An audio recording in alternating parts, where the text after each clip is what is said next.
आपने ही India alliance बनाया था। हम तो नाम भी कह रहे थे कुछ दूसरा उन लोगों को, अब वो अपना कर दिया था। हम तो बोल दिए थे कि नाम ठीक नहीं है, तो अपना कर दिया तो हम कहे ठीक है। अब आपने हालत देख न लिए, हम तो कितना कोशिश कर रहे थे, एक काम करवे नहीं किया, एक काम नहीं कर रहा था, आज तक तय किया।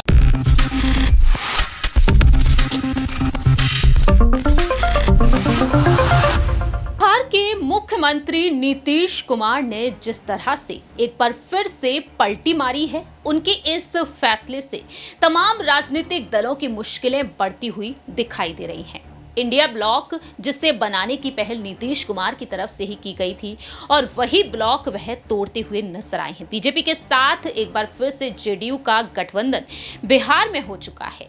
ऐसे में अब सवाल ये उठ रहे हैं कि इंडिया ब्लॉक का हिस्सा आरजेडी भी है, तो आरजेडी को अब कोई फायदा होगा या फिर नहीं, क्योंकि बिहार में देखा गया है कि लालू प्रसाद यादव के परिवार का वर्चस्व लगातार कायम है। ऐसे में पूर्व उप मुख्यमंत्री तेजस्वी यादव को आने वाले समय में कोई बड़ा फायदा होगा या फिर नहीं।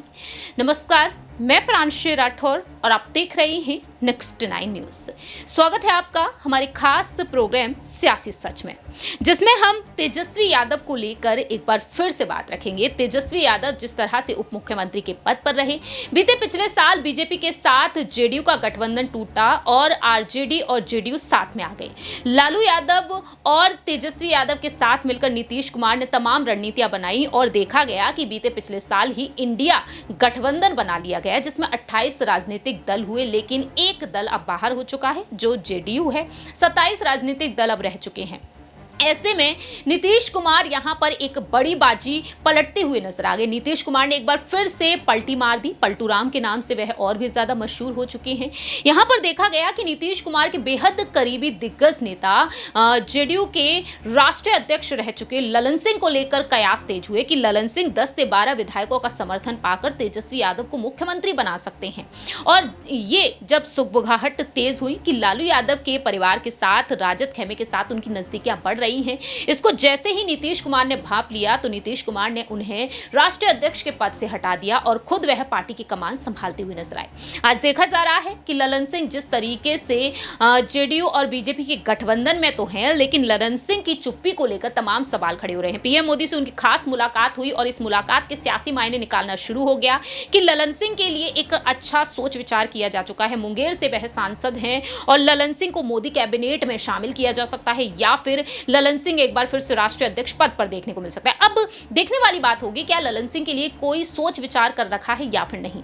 लेकिन इस बीच यहां पर सवाल ये उठते हैं कि तेजस्वी यादव को मुख्यमंत्री बनते हुए क्या वाकई में ललन सिंह देखना चाहते थे? अगर देखना चाहते थे तो आज तेजस्वी यादव के लिए उन्होंने क्या कुछ जिस तरीके से संदेश देने की कोशिश कर दी। नीतीश कुमार ने पीएम मोदी से मुलाकात करने के लिए ललन सिंह को भेजा, सूत्रों के मुताबिक यही कहा जा रहा है। और ऐसे में लालू यादव के परिवार को एक बड़ा संकेत मिल चुका है कि आज भी दोनों के बीच की बॉन्डिंग बरकरार है। वह जेडीयू को तोड़ नहीं सकते हैं, विधायकों में वो टूट नजर नहीं आ सकती है।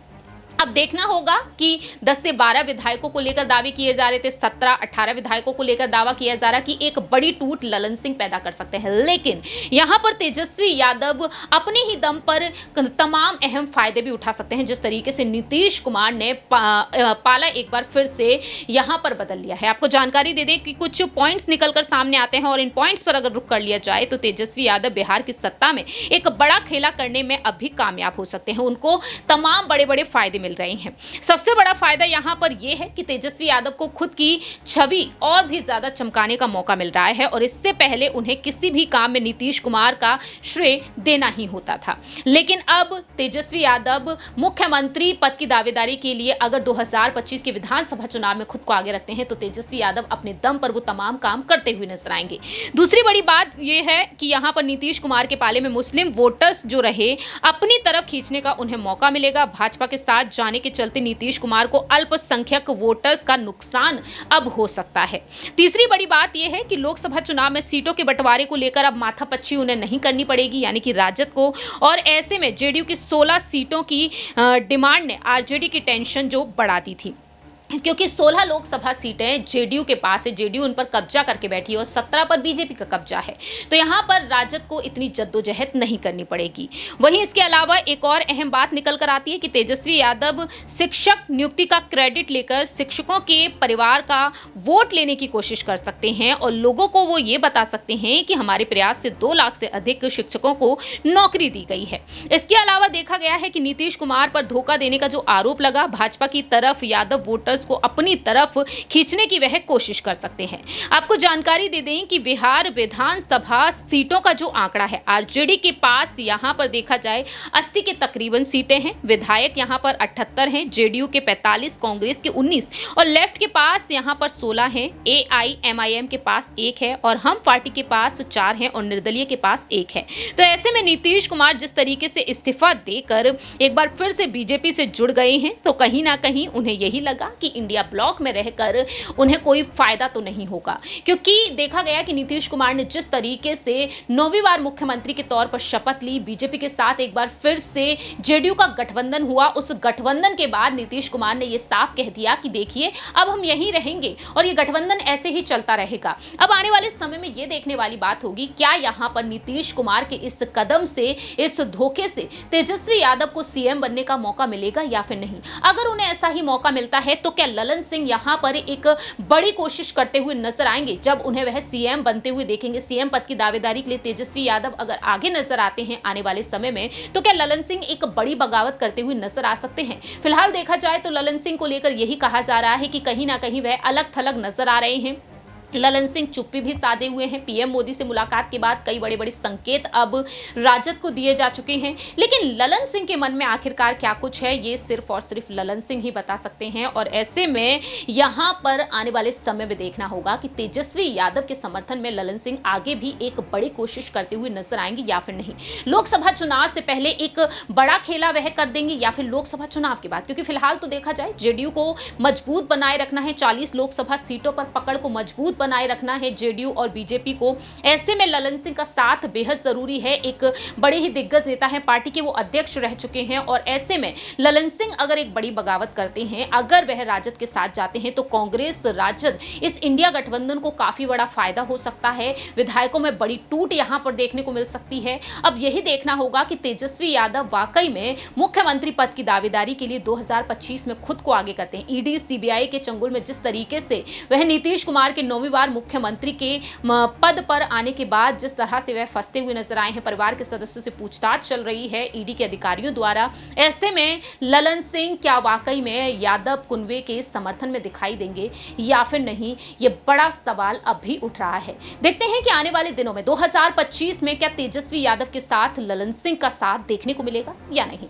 फिलहाल इस खास रिपोर्ट में इतना ही। बाकी की तमाम अपडेट्स के लिए देखते रहिए नेक्स्ट 9 न्यूज। हमको क्या मतलब, हम तो नाम भी कह रहे थे कुछ दूसरा उन लोगों को, अब वो अपना कर दिया था।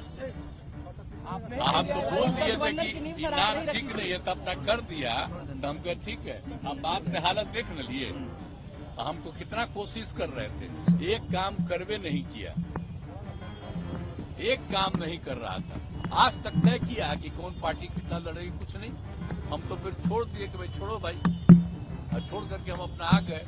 तो जिनके साथ हम पहले से थे उनके साथ आ गए। अब सब दिन हम इधरे रहेंगे और हम आप सोच लीजिए खाली बिहार के विकास के काम में लगे रहते हैं, लगे रहेंगे सबके हित में, और आप लोगों का भी नमन करते हैं, याद रखें।